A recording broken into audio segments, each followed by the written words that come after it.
Assalamualaikum warahmatullahi wabarakatuh. Selamat datang di SMA Negeri 1 10 Koto di Atas yang terletak di Jalan Padang Panjang Telaga Lawe, Kecamatan 10 Koto di Atas, Kabupaten Solok, Sumatera Barat. Jumpa lagi dengan saya Dra Ernadiati, guru bahasa Indonesia SMA Negeri 1 10 Koto di Atas. Nah, kali ini kita akan membahas pembelajaran tentang KD ini. Ikuti tayangan berikut. Nah, kita masuk KD 3.3 mengidentifikasi informasi dan struktur teks cerita atau novel sejarah. Indikator pertama, menentukan atau mendata informasi penting dalam teks cerita sejarah. Yang kedua, menentukan hal yang menarik dalam teks cerita sejarah. Yang ketiga, menentukan struktur teks cerita sejarah. Yang keempat, membedakan teks sejarah dengan teks cerita sejarah. Teks cerita sejarah adalah teks yang berisi tentang fakta kejadian masa lalu yang mempunyai nilai sejarah. Tentu di dalam teks sejarah ada informasi penting. Informasi penting adalah pesan atau kumpulan pesan yang terdiri dari order sequence dari simbol atau makna yang dapat ditafsirkan dari pesan sebuah teks. Bagaimana cara menentukannya? Yang pertama, baca teks dengan seksama. Yang kedua, pahami makna setiap kalimat yang ada pada teks. Seterusnya, tentukan kalimat utama atau gagasan pokok dalam setiap paragraf. Dan yang terakhir, tandai kata kunci yang terdapat dalam kalimat tersebut. Seterusnya, fungsi teks cerita sejarah. Yang pertama, sebagai edukatif, berfungsi sebagai pendidikan. Yang kedua, rekreatif, berfungsi sebagai hiburan. Dan yang ketiga, inspiratif. Inspiratif artinya memberikan inspirasi. Di dalam teks sejarah mempunyai hal yang menarik. Hal yang menarik pada novel sejarah bisa pada latar penceritaan, kebenaran fakta atau data, imajinasi pengarang, alur penceritaan, dan karakter tokoh yang mengagumkan.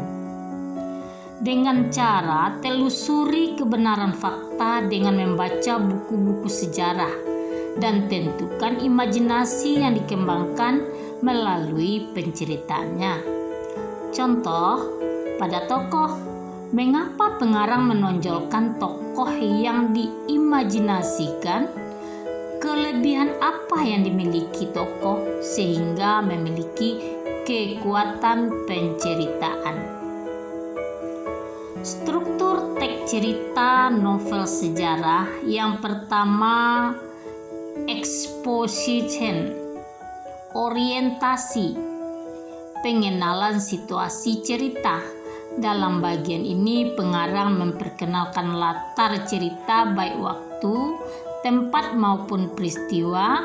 Selain itu, orientasi juga dapat disajikan dengan mengenalkan para tokoh, menata adegan, dan hubungan antar tokoh.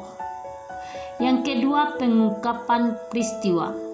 Dalam bagian ini disajikan peristiwa awal yang menimbulkan berbagai masalah, pertentangan ataupun kesukaran-kesukaran bagi para tokohnya. Yang ketiga, menuju konflik, rising action namanya.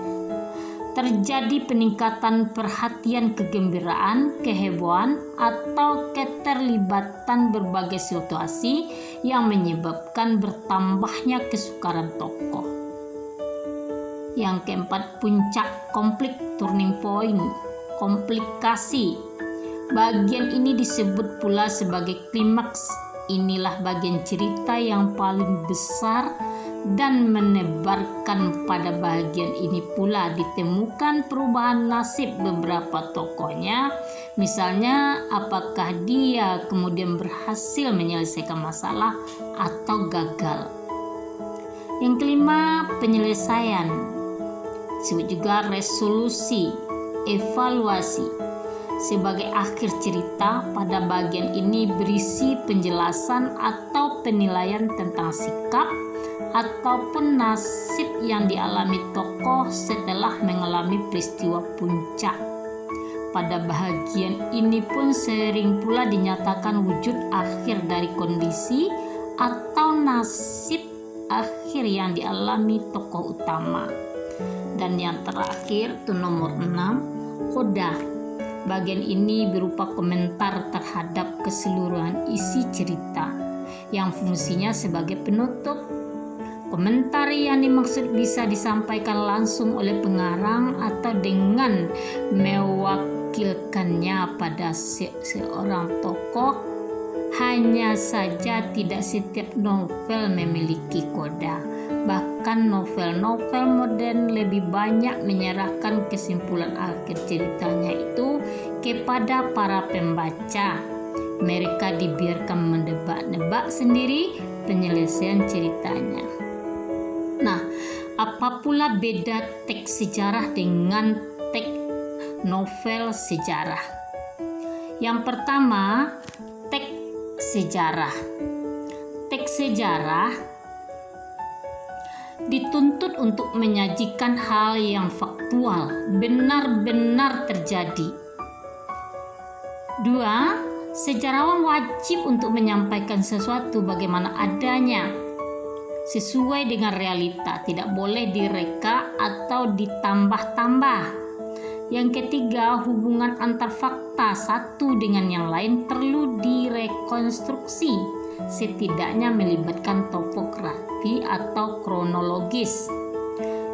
Yang keempat, sejarawan harus bisa membuktikan bahwa yang dibawakan pada masa kini dapat dilacak ekstensinya di masa lalu.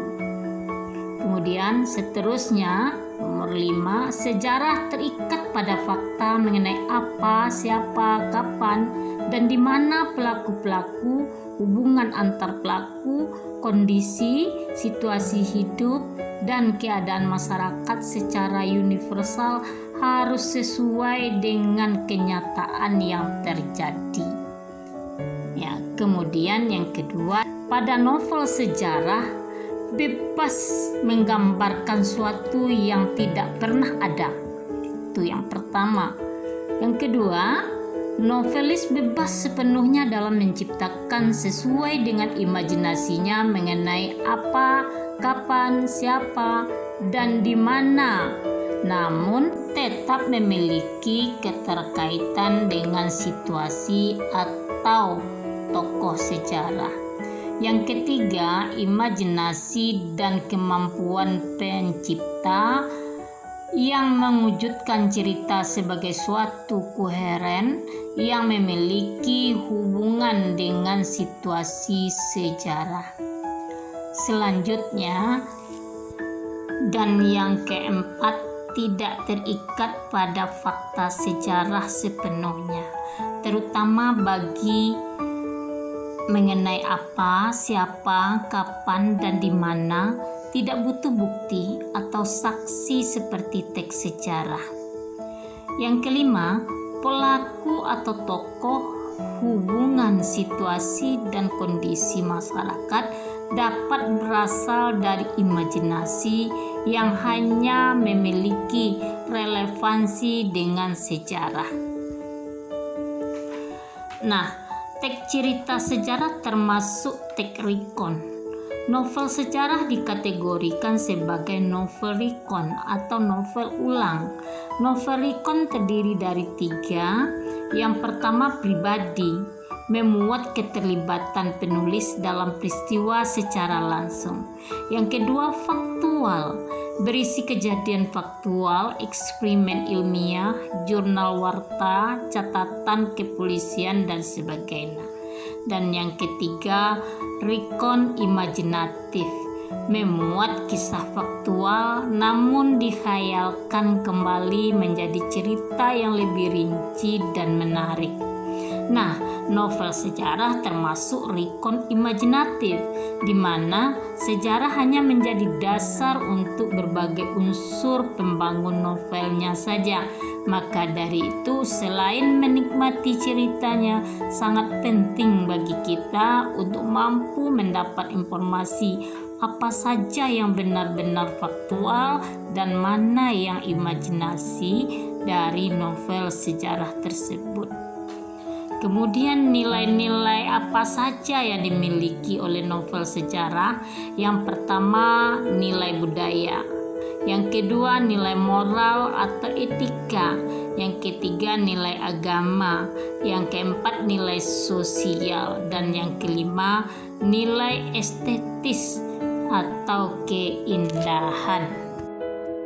Sebagai uji kompetensimu, nah, kerjakan tugas berikut.